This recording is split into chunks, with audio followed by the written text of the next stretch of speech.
hard art imitate life and treacherous encore. Where if someone dies, I can straight up puppet their body. Okay. Terrifying. I will say, here's a yes and a no. You will hit over level 20. Yes. Only because y'all are... Asmar. Y'all are... Well, not Asmar. Because you're doing the pipes. Yeah. And you are able to, like, at some point, Rowena will take the flagship, and then you will take your puppet ship separately into the pipes in order to get more money and more experience. Mine's probably only be big enough to hold, like, a few people, though. The puppet ship. Well, yeah, but you're just guarding boats. Yeah. That's your purpose. Yeah. And here's the other thing. Y'all are an Azamar and a Tiefling. Y'all basically have eternal youth. This is what y'all are doing for the next 600 years. Hell yeah. So, you will hit over level 20.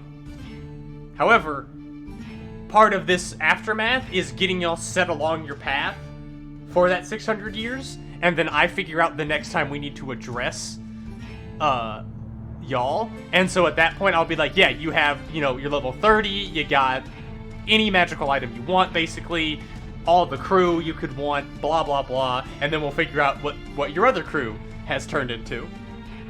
Oh yeah, half them will be dead. Because Red's gonna be alive, maybe. Sasha is a hobgoblin. Let's see what happens with them when they become a 20th level wizard.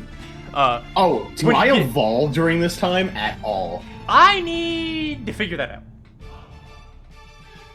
Because that's a terrifying aspect of what I evolve now that I am a puppet master. That is, of the puppet god. Yeah, no, exactly. I need to think about that. And this is the kind of stuff of this session is setting y'all along the path for the next 600 years, so when we come back, we can answer these questions.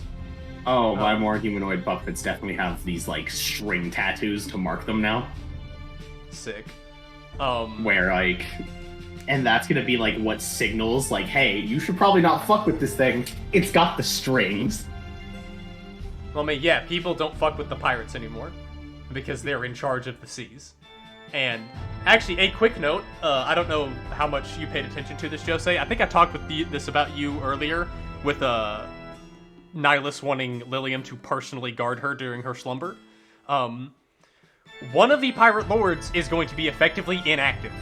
Their fleet will still be active. However, Nihilus is going to hibernate to turn into an ancient dragon. Yeah, Nihilus wants phase to protect, right? So, for the next 1,000 years, like, it takes about several decades after the fall of Maritka for her to actually start her hibernation. But for the next 1,000 years, Nihilus is not going to be a major player, as she is going to be taking a nap. But when she comes back, she is an ancient dragon. Nice. Yeah, so... And then, weird question, or it's probably weird, but when she becomes an ancient dragon, will anything happen to Aurelia? No, but at that point, it will have been long enough that Aurelia will be an elder dragon. Oh, okay. So, and we'll be getting to the point where she might ask, like, hey, I might need you to protect me while I hibernate. Although, considering you're a Draco Knight, Rowena and Aurelia might hibernate together. Aw, that's cute. If that's the case, you're gonna need to find someone to protect you, because that's also when you're the most vulnerable. And I know where fucking Nihilus is hibernating! In Hayes' tower. Yeah, in a very beefed up secure tower. And literally guarded by something that is strong enough to throw hands with gods.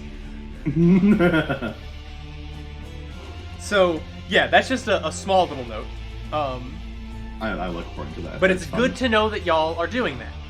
As, now, I want to talk about the third, situation that arises in, Flamehaven.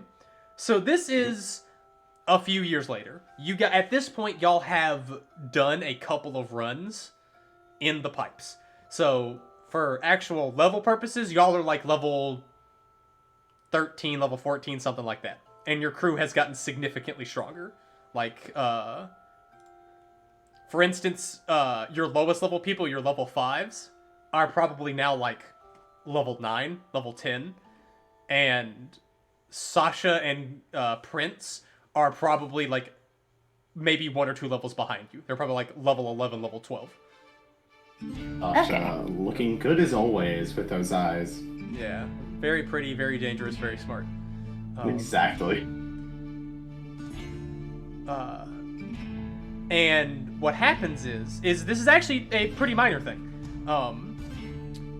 What happens is a group of ambassadors come from Vol'jun. Vol'jun is, if you don't know where that is, right here. It's your neighbor. They have apparently started a small dock settlement here, but it is not big enough to be put on the map. And these ambassadors have come to basically be the official delegates for establishing a proper trade relationship. Do you accept their request for negotiations? Yes. Okay. Arriving, there is a panther tabaxi person, a lizard folk. What's a fun lizard? A chameleon lizard folk.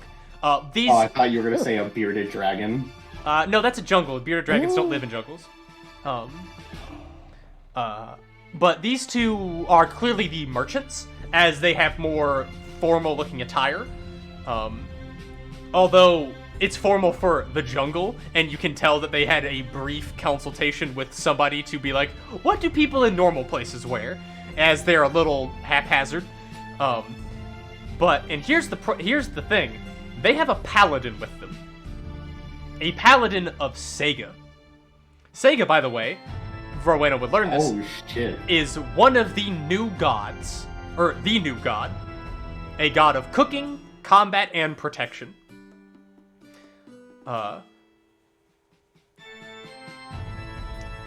And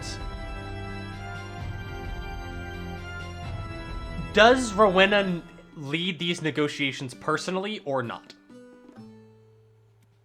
Because you would be able to see these people approaching before you had the proper official meeting with them. Oh yeah, she definitely would. Okay.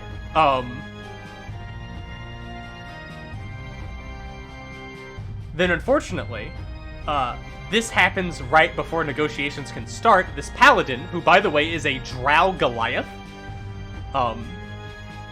By the way, he's like level 5. He's not that strong. But when he enters the room, he sees you, and he clearly activates his divine sense, and his eyes narrow. And